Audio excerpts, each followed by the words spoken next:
your victory is guaranteed.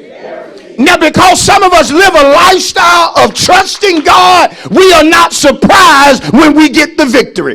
We are never caught off guard when God blesses us, promotes us, sends us better, does for us the good measure, the press, the shaking, and the running.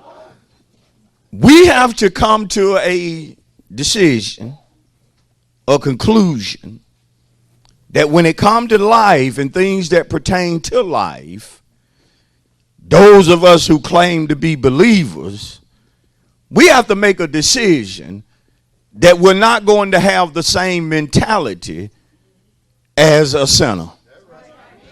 I need to say that again. I said we need to come to a conclusion, a decision. And when we come to this place, we need to be steadfast in staying here or remaining in a fixed place. That fixed place, that resolution, that conclusion is that I'm not going to think, talk, or act like a sinner.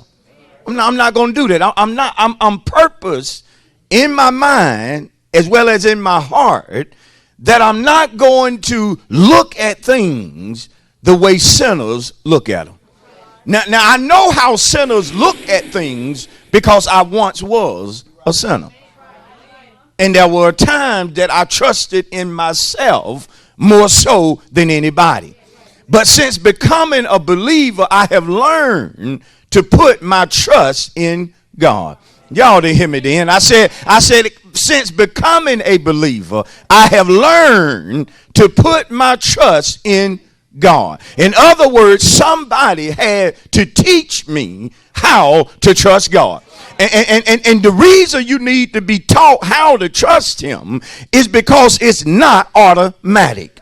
Because you are not created as a robot, neither am I. You created free moral agent, which means we have power of choice.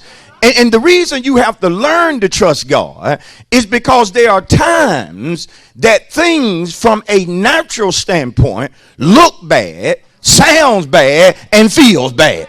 See, anybody can trust God when it looks good, sounds good, and feels good.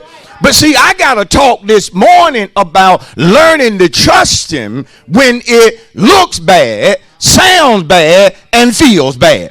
Because he's the only one that can bring good out of that which sounds bad, looks bad, and feels bad.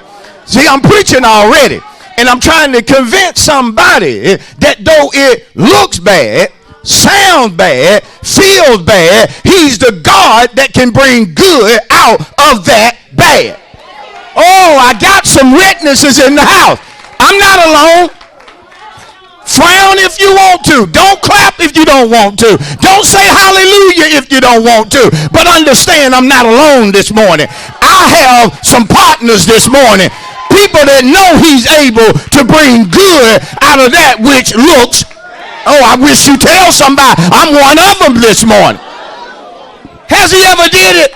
Has God ever brought good out of what looked, out of what sounded, out of what felt? But out of bad came what? Good.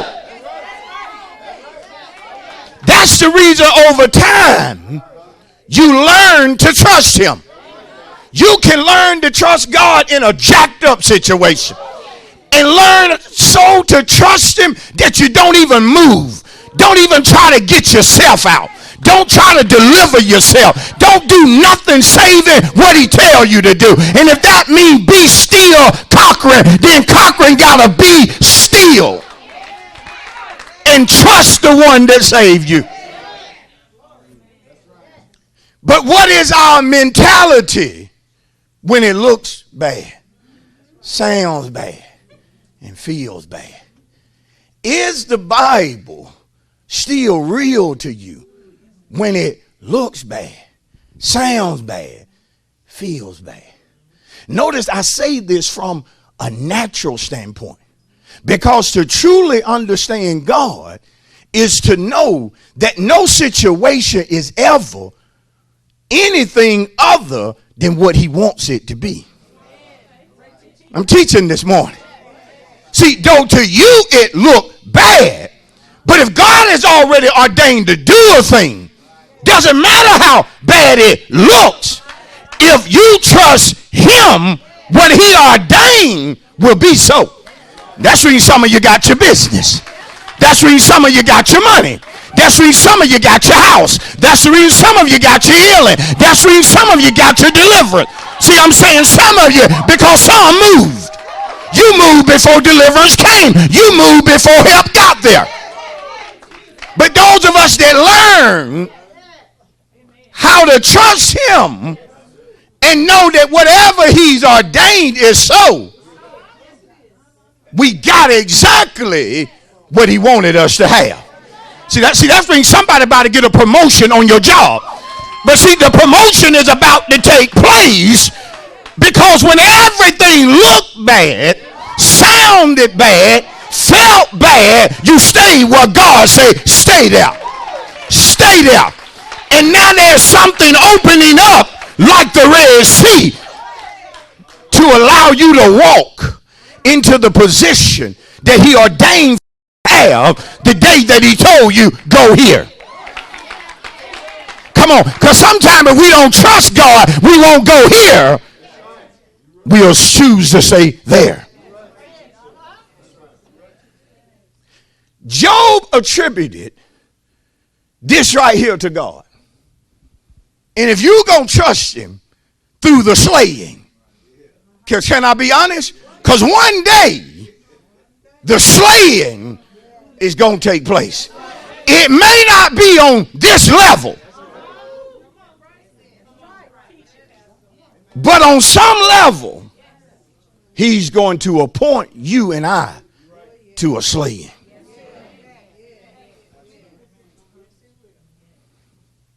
But Job says, though he slay me, I done made up in my mind that I'm going to do something in the midst of the slaying. I will trust him. Two things a slaying represents in the Hebrew. Number one, it means that something is being cut off. A cutting off is taking place. And see, I don't know about you, but when I think about cutting off, I immediately think pain. Pain. You're going to experience pain, Job. Pain like you've never experienced. Some of us know that's real. There are some of us, even though our tolerance for pain is low, God still says that a slaying, a cutoff need to take place. But Lord, I can't have, no. You got to trust me, baby girl. I got you. And when you think about Job's life back in Job 1, we know a cutoff happened. Those of us that read the story. When it came to his children, cut off. When it came to his wealth, cut off. When it came to good health, cut off. See, some of us, we always used to be in good health. Come on, there's some of us that's what we put our stamp on it. We ain't got no money, we ain't got no car, no did that. We got our good health. But what happened when God allows even your health to be put on the table?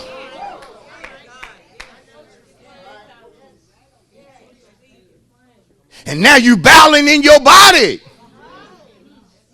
And I'm talking when God has allowed something or permitted it. Listen to me. Your vitamins don't matter. That don't matter. I mean, hold on. I gotta teach it right. Keep taking them, but they don't really matter.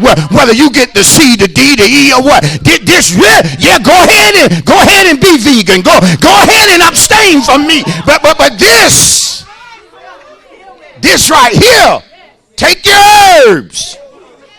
Do all your research. Get your Fitbit. Do your walking. Do your exercise. Keep doing it. But understand, this is what he's permitting. I'm just going to eat right. You go ahead and keep eating right.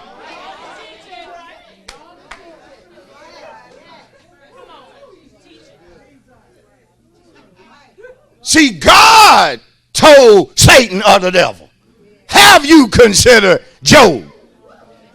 You think you this, that, and the other, but I got a man by the name of Job that he gonna trust me no matter what you do.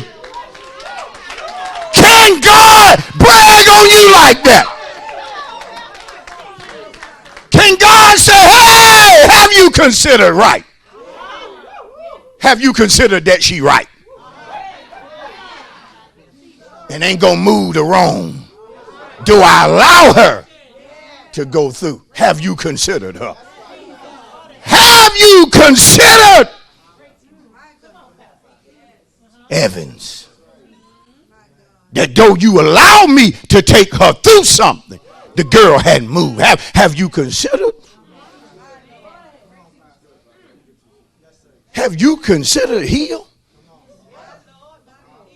That he's still teaching what I told him to teach? Whoa! Tell somebody, ask somebody, what's your name? Last name, that is.